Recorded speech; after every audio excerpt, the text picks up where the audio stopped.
Noah and Kate, Chapter 8, Part 1. He should go to bed. Noah drove down Main Street towards his apartment, a moody fatigue gritting his eyes. He was hungry, he was tired, and his damned trapezoids were seizing again, tightening up the back of his shoulders.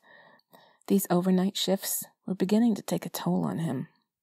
Up all night, working a physically demanding job. And when the sun finally did rise and grace the world with another beautiful summer day, all he could think about was a long, hot shower and about 12 hours of uninterrupted rest. Okay, if he was being honest, he sort of thought he'd already be asleep by now.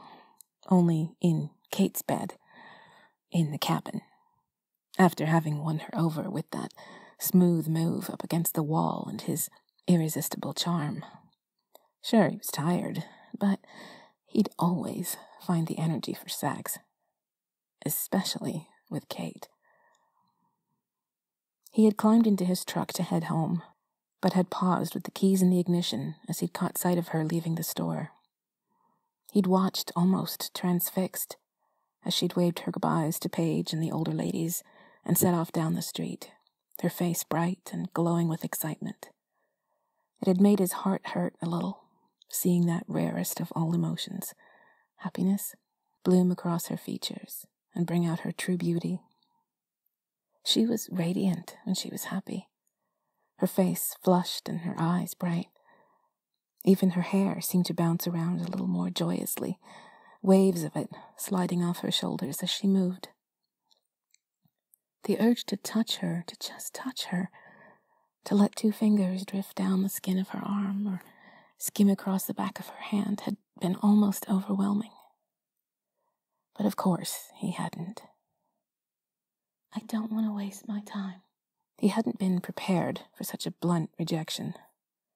After sharing such a passionate kiss with her, after her unexpected ardor, kissing him back fiercely, her hands everywhere, even up into his hair, and her body pressing up against him in all the right places, Jesus.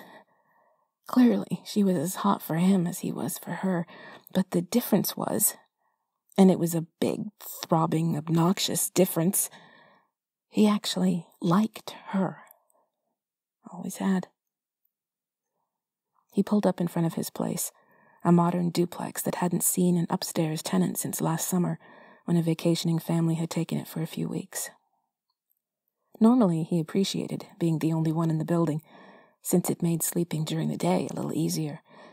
But now, as he fit the key in the lock and opened the door into his quiet, sparsely furnished unit, he felt the emptiness like a punch in the gut. He let his backpack slide down his arm to the sofa and dropped his keys in the little dish by the front door. He didn't bother turning on the light. The curtains were still closed, and so, in spite of the brilliant afternoon sun, the room was dim and cool, with only a bright line of sunlight edging the curtains and the sliding glass doors that led out to his little back patio. Perfect for sleeping the day away, he thought, before night fell and he had to get up and do it all again. His stomach was grumbling, irritated that he hadn't stopped at the diner for his usual post-night shift health bomb breakfast of bacon and eggs and a stack of dollar pancakes drenched in syrup. Fatigue was winning the battle today, and he figured he'd just grab a protein bar on the way to bed, if he even made it that far. He flopped down on the sofa and clunked his feet up on the chipped glass coffee table, scattering some newspapers and a pizza box he'd forgotten was under them. That dating site. Another blow he'd had to just take on the chin. This morning she'd kissed him like the plane was going down, and 2 hours later she's setting up a dating profile? Great. Talk about sending a message. And just when he'd thought he'd seen a bit of tenderness in her face, just when she touched him, and he'd felt warm relief like he'd been holding his breath and had finally let it out. Zuzu's friggin' petals. Good God damn, his life was a joke. It was a new sensation, part of his mind observed with almost clinical, if miserable, detachment. He'd never quite felt this exact thing, being physically wanted by a woman, but nothing more. Not that it couldn't have happened in the past.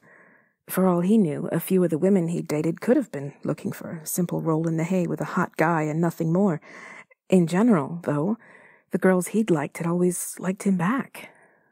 Those relationships hadn't gone the distance, but it hadn't been because they'd been doomed from the start as merely sexual or based solely on the fleeting fickleness of physical chemistry. At least he didn't think so. Jesus, now he was questioning everything. He let his head fall back on the sofa and sighed at the ceiling. Why should he care? Why was he putting himself through this dark night of the soul stuff? So she wasn't into him. So what? He wasn't good enough for her. And what else was new? He'd known since high school that she'd end up with someone serious, someone with his life together, someone with a string of letters after his name and a 6-figure bank balance. She deserved someone like that, if he was being honest. Except she had kissed him. In fact, kiss wasn't exactly the right word. It wasn't enough of a word. It needed about a dozen more letters and a few extra vowels or something, and it needed to be said with a guttural, drawn-out groan or something. She had kissed him. Ugh. She had kissed him with her entire being, with her body and her soul.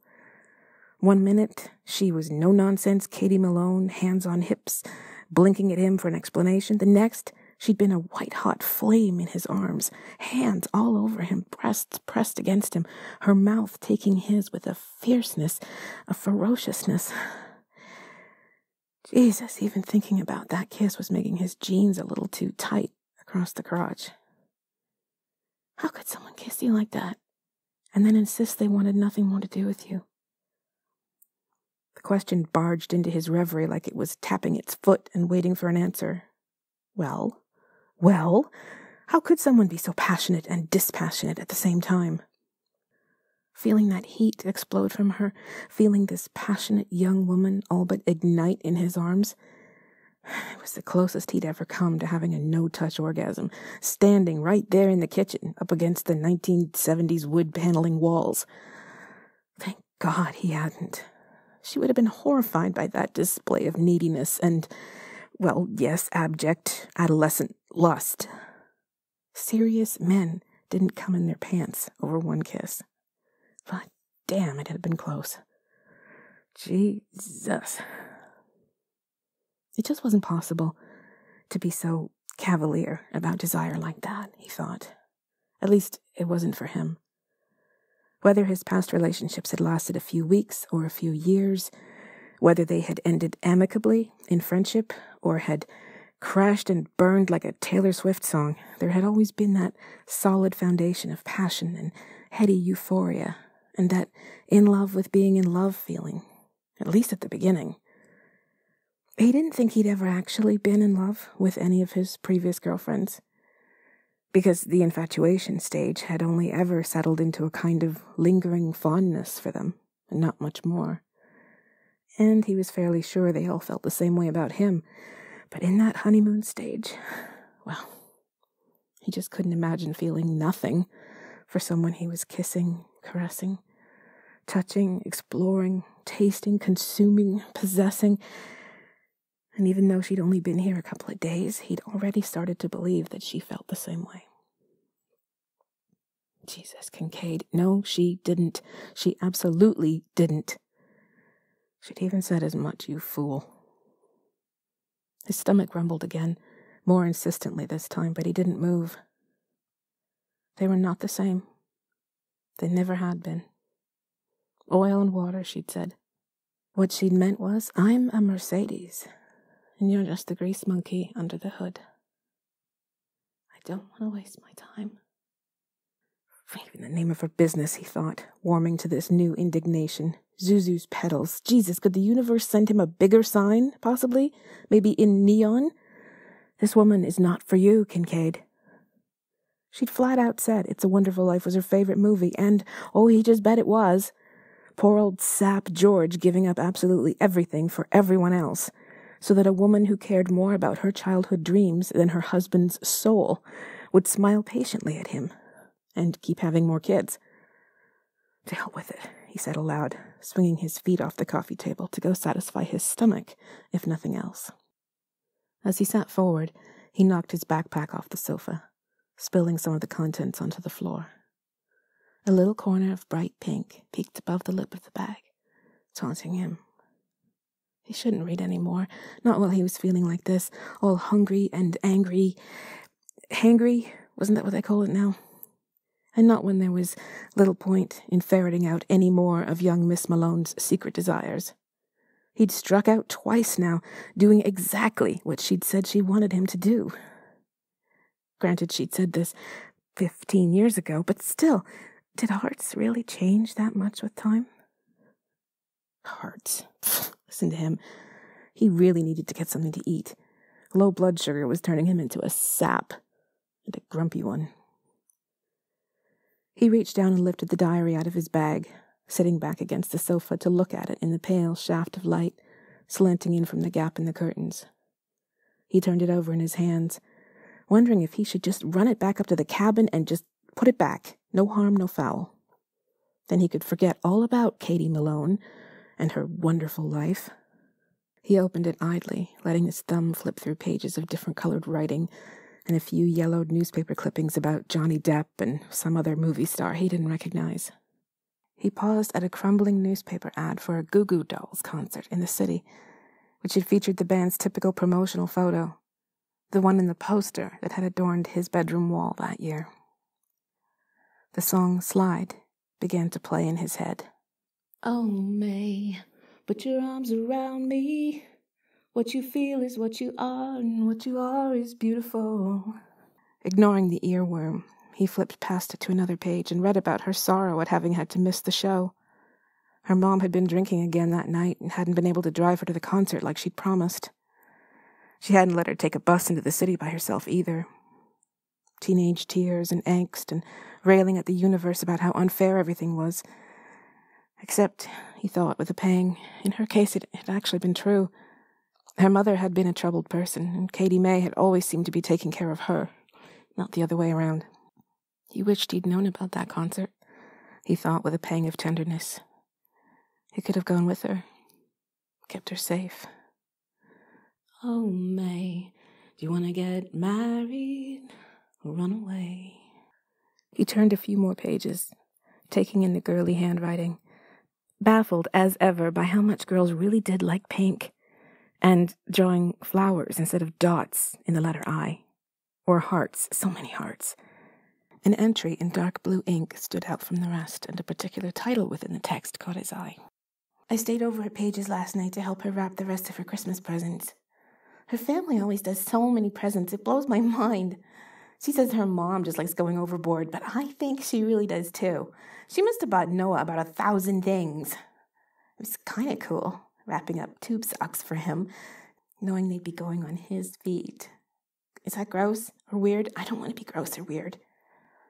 Noah laughed. He couldn't help it. Katie thought about his feet.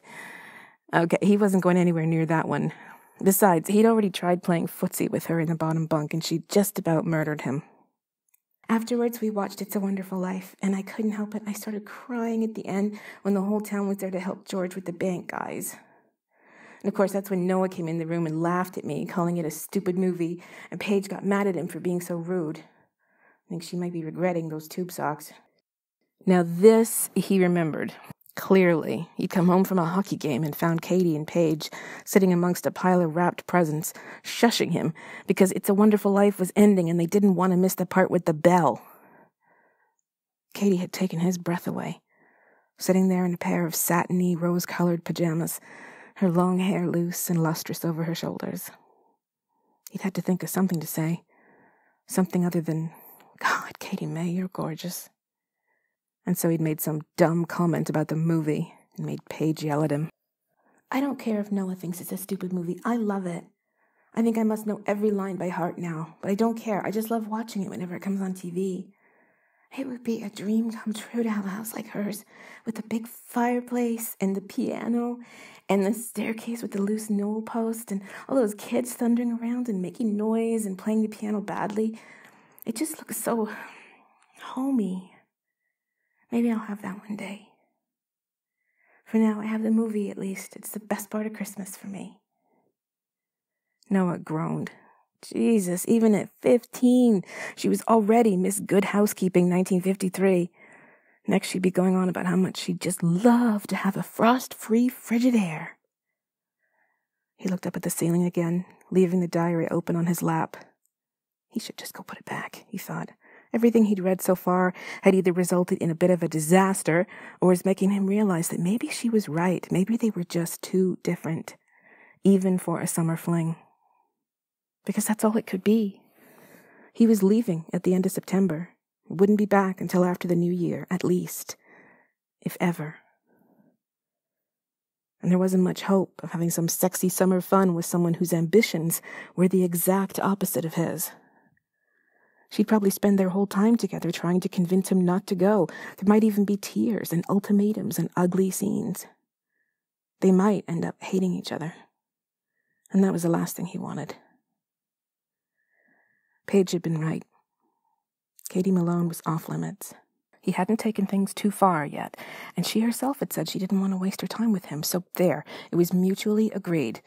He was still free, he was still unencumbered, he was still his own man. He was still hungry. He moved to get up, and the diary fell from his lap to the floor. When he leaned down to scoop it up, he saw that the diary had fallen open to the next page after the one he'd been reading. There was only one short entry written on it, in the same heavy blue ink. Evidently the continuation of her thoughts on the movie. His eyes moved over it with mild curiosity about what else she adored about George's slavery to domesticity. The only thing I don't like about it is that I feel sorry for George. He's such a good guy, and he loves his family and everything, but he never got to go see the world like he wanted. It doesn't seem fair that a great guy like him didn't get to at least do something he wanted to do. Not after helping everyone and being there for everyone.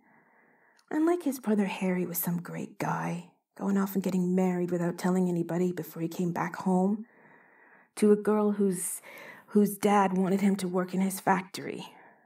So George had no choice but to stay, which was so not fair. After he saved Harry's life and everything, I felt so bad for George in that scene at the train station when he realized he was going to have to stay working in Bedford Falls. And that scene with Mary is so romantic, but it's so sad, too. He's almost yelling at her that he doesn't want to get married, even as he's showing her how crazy in love he is with her. And bingo, next scene, they're married. Who would want to get married like that?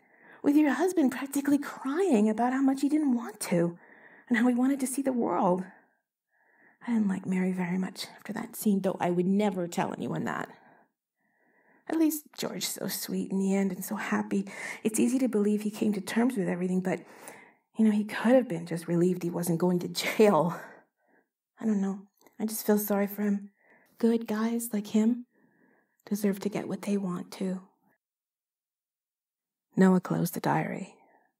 He sat on the sofa for a long while, ignoring the grumbling of his stomach until he drifted off to sleep with the faint lyrics of that song playing in his head. Oh, May, do you want to get married?